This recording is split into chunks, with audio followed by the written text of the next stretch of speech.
All right, I haven't done this in a while. My name is Dominic Carey. I am the director of the short film Heart, and this is the making of the film. So basically, what we're going to do is I'm first going to talk about how I found the script, pre-production, and finding all the cast and crew. Then we're going to go over to the computer and talk about the shooting process, the thought process behind all the shots, and how we got each of them made. And then we're going to talk about post, how we edited, shot designed the film and such. And we're also just going to talk about my thoughts on everything afterwards, especially because this is a script I read maybe 3 years ago, and then I shot it over a year ago. So we're just going to go over my thoughts over, the whole process of originally reading all the way to finally bring it to life and now having it out into the world. How I originally found the script is I was on scrolling through Reddit. I'm active on many different filmmaking Reddit pages, and I was on the Read My Script page, and I had found this script written by the writer J.M. Rivera, and I really loved the script, especially the twist ending where we find out that the wife fed her husband the mistress's heart, which is, to me, just my humor, it's perfect. So I reached out to the writer and let him know that I was interested in filming the script. I let him know that it wouldn't be filmed anytime soon, especially because at the time I was mainly focusing on trying to become a better writer, and I wasn't physically or mentally ready to direct anything, shoot anything at all. So I gave him a heads up and let him know, and then come near the end of 2022, I reached out to him again, let him know, hey, I'm still pursuing the script if that's okay with you.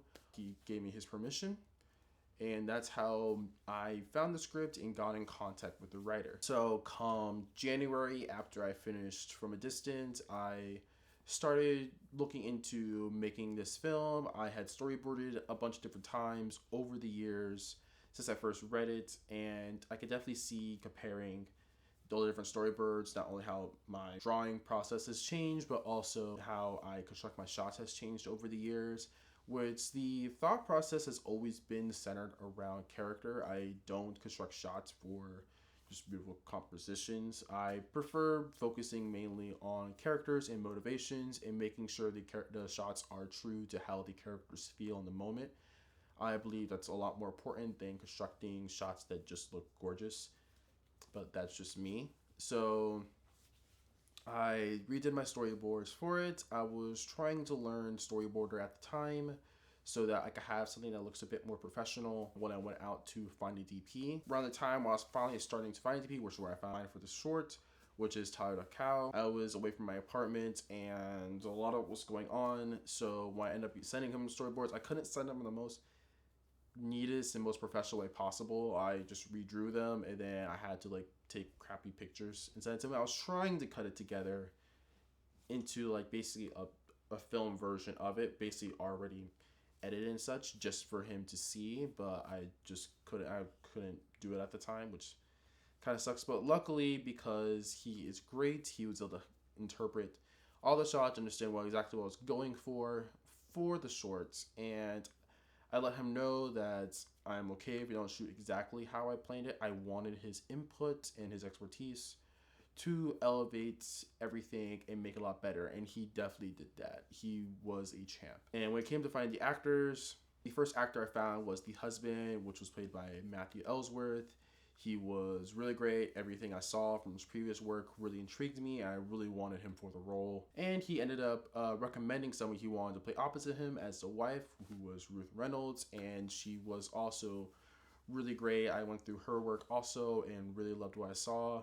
And I was really happy to have two people that are not only great, but also knew each other, who were comfortable with each other, which definitely helped when it came to both of them already, not having to get those jitters out when it came to shooting. And when it came to finding the rest of the crew, Tyler ended up reaching out to some friends of his. Those ended up being Sam, Hannah, and Obi, and they were all incredible during the shoot, coming in last second and really helping elevate this process. I definitely really need to thank everybody who was involved. They were all just amazing and fantastic and really brought this thing to life. Now we're going to go over to the computer where I'm going to talk about how we shot this film. Alright, so now we're going to go through what went into all the different shots and how production went. The big thing we noticed when we first got to set was the place was definitely a lot smaller than, well, what the photos looked like, which changed a lot about the different shots we wanted. We could not get a master wide shot of both of them at the table, and a lot of our different shots just had to change because of, and especially with the lighting, it was a lot more cramped. So the plans kind of just, what we originally planned went out the window. We just had to improvise. So the opening shot's pretty simple. It's a fade in to the wife lighting the candles. This entire scene was only shot with, well, it was only lit with one light, which is, you know, pretty freaking incredible what he was able to do with that. We used my Amaran 100D. Tyler and Sam put it onto sea sand, put it overhead, almost right by where the ceiling is, with the aperture dome, put some gel over it, and that just lit the entire dining room. Everything else you see is just used with the practicals there. So this is it, just the one single light, and everything looks gorgeous. We start off with the wife waiting by the table impatiently because her husband is predictably late because, you know, he went to go off cheating. She checks to see that, you know, he's really late, then goes to look at her ring. Originally, I kind of wanted both of those to be on the same hand, so she go like this to this, but we ended up in practicing that it was a lot cleaner if we just had it on different hands. It had her look over and the camera look over with her. This is probably my favorite shot in the entire film. I love how the wine bottle just placed in the front and such, and just her eyes is perfect. All right, so we just going ahead into the kitchen.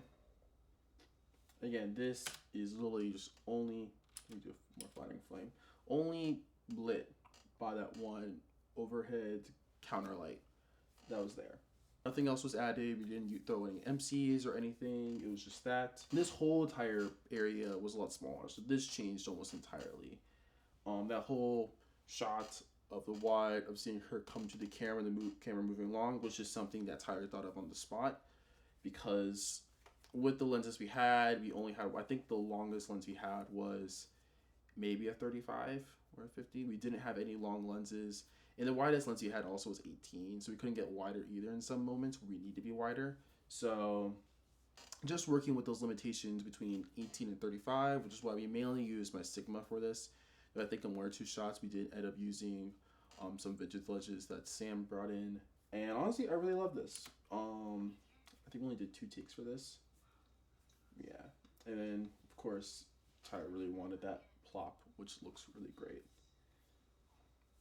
I will say I wish we did get a bit closer. Audio was my job for this. I ended up holding the boom pole. I definitely wish I had gotten closer, found a way to move over from the kitchen all the way over there to get the dialogue there, because we only had the one mic, but it is what it is. That's on me. What I probably could have done, if I had a long enough boom pole, was just stand at the top of the staircase, hold it over, and moved along, but it is what it is.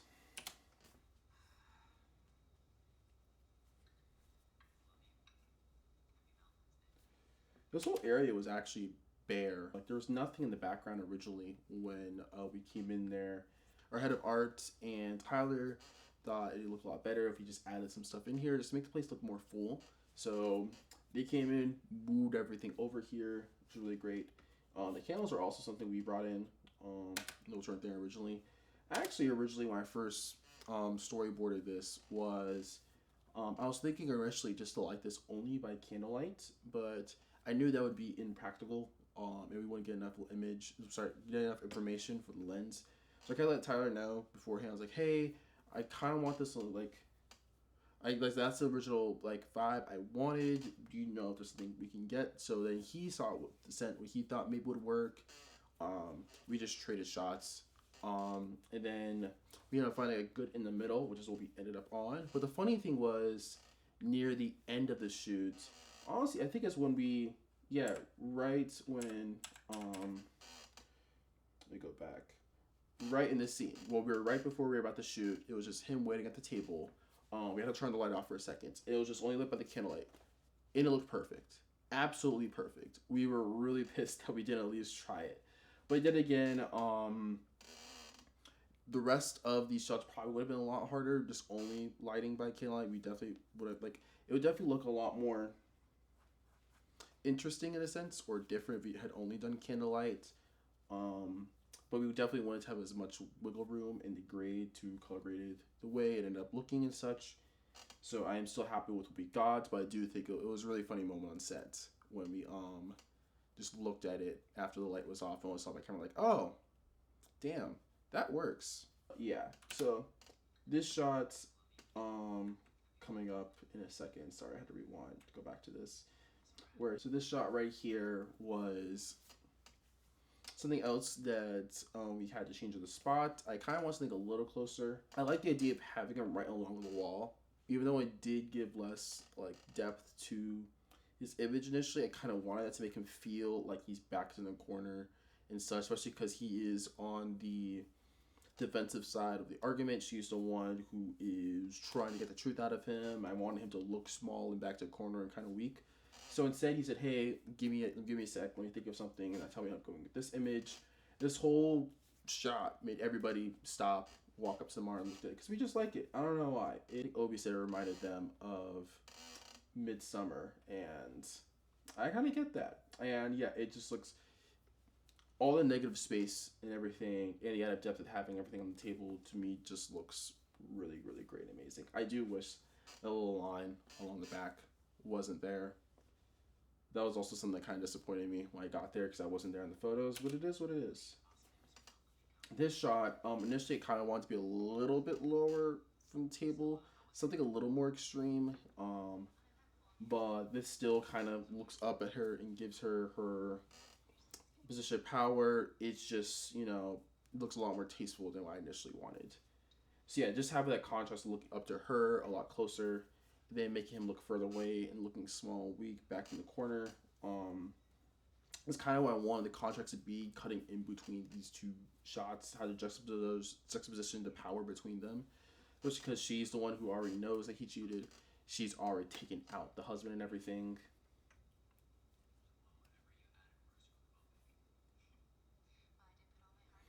We did cut out an entire line actually from this. Well, I cut like 3 lines in post in moving it around. So this was actually initially was like 30 seconds longer, I think.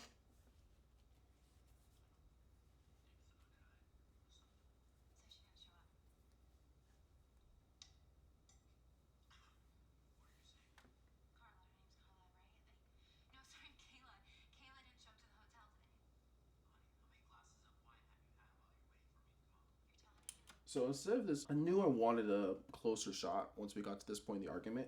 But initially, what I had pitched was going over the 180-degree rule to show that there's a whole shift in the argument. Actually, I think I wanted it a little earlier, but we ended up just not doing that because that would have been a lot bigger of a pain, especially because we had the light on the other side of the table. We would have moved the whole light over. We didn't have time for that. It was a very short 6 hour shoot. I still really like how we just went into the close up here. It looks really great. I love how the eye line is denied just to show the whole break and less lack of connection between them.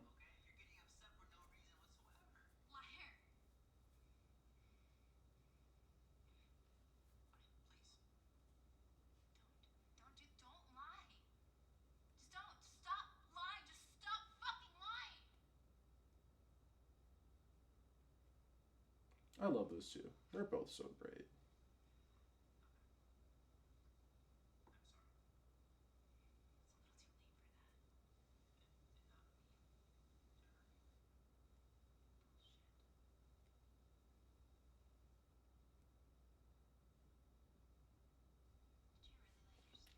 So we return to this angle near the end to basically what I wanted was at this point they finally are on the same page. He's finally admitted that he was wrong. He's apologized and such. So I wanted to be a little bit more intimate at this moment, which is why I decided to shoot the camera in the middle of the conversation here from both ends. Just because beforehand, only he was in the table because to him, he thinks, with the face he's putting on, that everything's still okay, that his home life and his other life are still separate.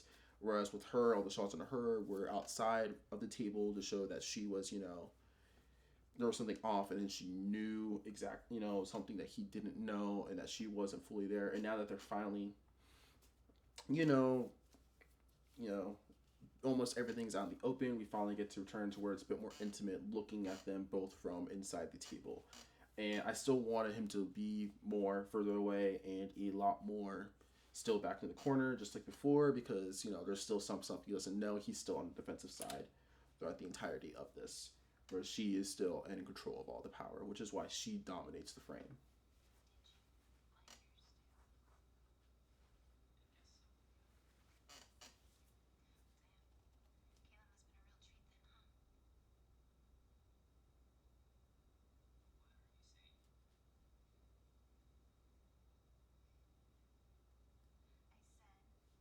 Of course, we move back out the table at the last reveal.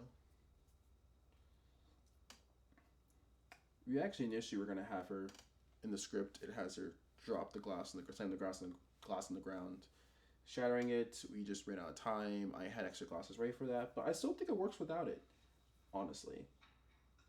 And then he runs over, and this is probably the only shot from the first storyboards I ever did that is still here that I originally wanted, which is both on different sides and such. Um, there's other couple shots that we had shot on the day that we ended up not using. To me, just didn't fit. Um, but yeah, that is the shorts heart, and that's how production went pretty well. Besides the few hiccups, everything came together a bit last minute and such, but overall, it was a really positive experience. I really loved working with everybody there. And yeah. So it's been a long while since I recorded the last bit of this, and yeah, this video should have came out months ago. It is April 30th when I'm recording this section. Obviously, I recorded the rest when I released a short film around Valentine's Day of this year. I just been busy and a lot of other stuff has happened, which is why I haven't finally finished the video and such. Right now, I kind of just want to give you guys some tips about when it comes to producing your own short film, especially if you're a first timer. I'm doing this with no script, just going off riffs like everything I do, so I apologize for that. First tip I have is do not be afraid to box above your weight class when it comes to hiring crew and your cast. I know that it could be a bit intimidating, put yourself out there, trying to hire people to work with you, especially when you're more of a novice and such, and you want to be taken seriously and professionally, but there's only one way you're going to learn. That's by putting the best people around you. And putting the best people around you and sacrificing your ego will levitate your work more. That is just the truth. I know it can be intimidating to go backstage, see all these professional looking people and be like, oh, but how will they judge me? But I promise you, it is way better, way smarter to just hire the best people you can. And I'm very happy that I did that. I worked with some amazing people who taught me so much on this short. There's already a saying in film that the entry-level jobs is the production assistant and the director. So, like, most people kind of get the gist that most directors don't have as much on-crew experience. Although we should, and we should be working on as many sets as possible in other roles to understand how everybody's jobs and how sets should go. But there's plenty that just don't. They either have money or they just end up just trying to put some stuff together, and they've never been on a film set before, but they just want to make movies. And some people don't have the desire to do other crew jobs like being a PA or an EC or whatnot. But I think it's very important to try your best to be on as many crews as possible.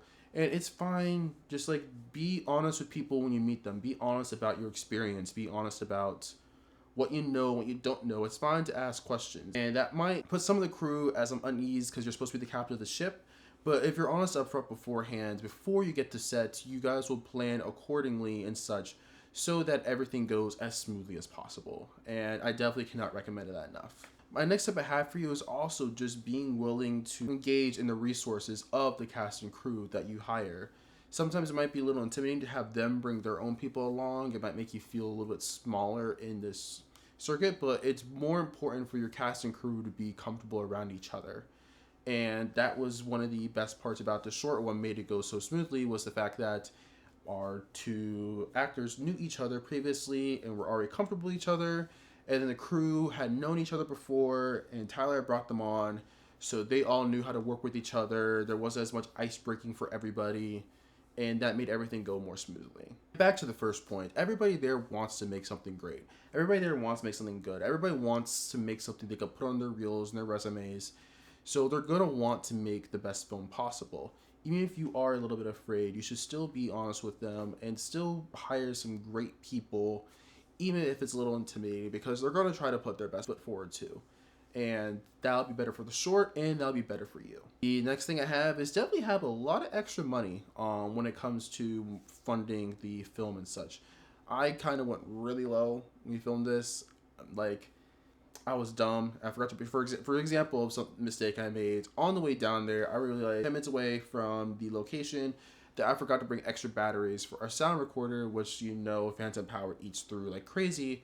So I ended up having to go to the gas station to buy some batteries, and I didn't realize I was already down to my last like $30 when I did that. That kind of ate the rest of it, because there's so many last minute expenses that come up all the time. You try to plan as much as possible, and I know making stuff is a lot of money, but you really should try to have as much extra money set aside as possible, because things happen. Sometimes you emergency have to buy stuff, and that's something that's just really important to know. And when it comes to planning, try to plan ahead of time as much as possible to give you and your cast and crew enough time to prepare. I feel like that's a really important thing to do. Another thing is just ask as many questions as possible. Literally as many as you can. Obviously don't, just ask as many questions as possible. It's great for everybody to know as much as possible and for you to understand everybody else as much as possible in their roles and what they're going to bring and what you need from everybody and what they need from you. And of course, the main thing is also just remember to learn to have fun when you're doing this. Film sets could be incredibly stressful and emotions could get a little rise, but it's very important just to keep a calm center through it all, because you're going to make it through the ship. As awful as it can get sometimes, I promise you, you're still going to be alive by the end of it. And the important thing is just to, honestly, just remember that. Just remember that, it could be hard, but it's more important to be a nice and good person on set, especially to the cast and crew dedicating their time to helping you. Paid or not paid, their time is valuable, and they could have taken another job. But they took yours. Especially right now with the climate being as it is, where we're all scraping for film jobs. Remember that if they are working on yours, that's a job, that's like they have nothing else sometimes. So make it the best experience for them as possible. And yeah, that's kind of all that I have. Thank you to anybody who's watching this, and I have a lot of stuff hopefully coming soon, just depending on life and such, and I'm definitely looking forward to the next big narrative short that I get to make whenever that is, hopefully soon. I'm hella broke right now.